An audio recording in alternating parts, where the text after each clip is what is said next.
Assalamualaikum warahmatullahi wabarakatuh. Kami dari kelompok 2 yang beranggotakan Justian Pilar, Tufaila, Ibnu, Irani, dan Poppy akan membawakan materi yaitu Communication Accommodation Theory. Latar belakang Communication Accommodation Theory. Keberagaman budaya akan terus berkembang sesuai dengan kebutuhan manusia. Di dalam prosesnya tersebut, terdapat sebuah komunikasi antar budaya yang memiliki ciri khas antara kelompok masyarakat memiliki latar belakang yang berbeda-beda. Latar belakang tersebut dapat berupa bahasa, cara berpakaian, kebiasaan, makanan, dan lain sebagainya. Dalam proses tersebut, kemudian muncul sebuah komunikasi antara masyarakat budaya A dan masyarakat budaya B, yang antara keduanya melakukan adaptasi untuk mencapai kesepahaman dalam berkomunikasi. Hal inilah yang dinamakan akomodasi komunikasi. Teori akomodasi komunikasi.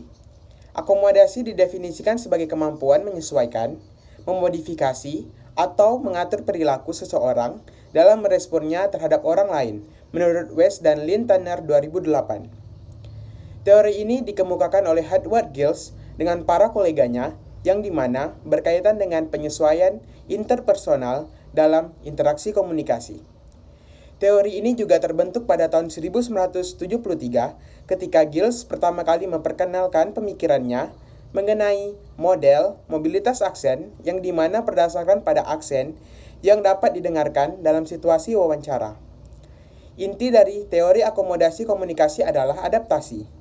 Ketika berpijak pada premis yang dimana ketika seseorang berinteraksi, mereka akan menyesuaikan pembicaraan, pola vokal, serta tindak tanduk mereka untuk mengakomodasi orang lain, menurut West Richard and Tanner Lynn 2007.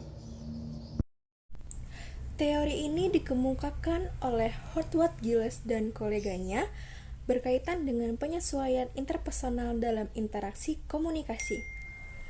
Hal ini didasarkan pada observasi bahwa komunikator sering kelihatan menirukan perilaku satu sama lain. Salah satu contohnya adalah ketika seseorang dengan latar belakang budaya yang berbeda sedang melakukan wawancara. Seorang yang sedang diwawancara pastilah merasa sangat menghormati orang dari institusi yang sedang mewawancarainya. Inti dari teori akomodasi ini adalah adaptasi. Bagaimana seseorang menyesuaikan komunikasi mereka dengan orang lain. Teori ini berpijak pada premis bahwa ketika seseorang berinteraksi, mereka menyesuaikan pembicaraan, pola vokal, dan tindak tanduk mereka untuk mengakomodasi orang lain. Teori akomodasi ini awalnya didapatkan dari sebuah penelitian yang dilakukan dalam bidang ilmu lain, dalam hal ini psikologi sosial. Maka sangatlah penting bagaimana kaitan antara teori akomodasi komunikasi dengan psikologi sosial. Asumsi dasar mengingat bahwa akomodasi dipengaruhi oleh beberapa keadaan personal, situasional, dan budaya, maka teori ini terdapat asumsi berikut ini. 1.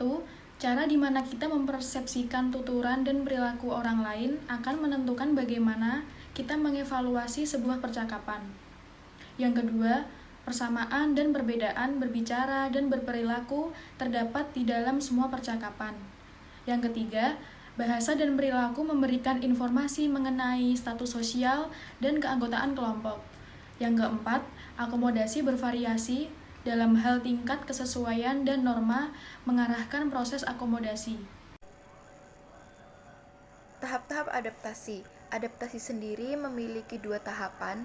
Yang pertama ada konvergensi dan yang kedua ada divergensi. Konvergensi itu sendiri adalah strategi di mana individu beradaptasi dengan perilaku komunikatif satu sama lain. Dan konvergensi itu bergantung pada persepsi komunikator serta didasarkan pada ketertarikan terhadap lawan bicara. Yang kedua yaitu ada divergensi. Divergensi itu sendiri adalah strategi yang cenderung menonjolkan perbedaan baik dari segi verbal maupun nonverbal antara mereka sendiri dengan orang lain. Divergensi adalah ketika komunikator berbicara satu sama lain tanpa mengkhawatirkan mengenai adanya akomodasi satu sama lain. Di sini kami memberikan 2 contoh kasus. Yang pertama, orang Batak yang berkomunikasi dengan orang Jawa akan cenderung menurunkan intonasi berbicaranya. Yang kedua, mahasiswa Papua yang menempuh pendidikan di Jakarta memilih diam sebagai bentuk akomodasi. Hal ini disebabkan adanya hambatan berupa stereotip yang telah melekat pada mahasiswa Papua. Sekian materi dari Communication Accommodation Theory yang dapat kami bawakan. Mohon maaf apabila ada kesalahan kata. Atas perhatiannya, terima kasih. Wassalamualaikum warahmatullahi wabarakatuh.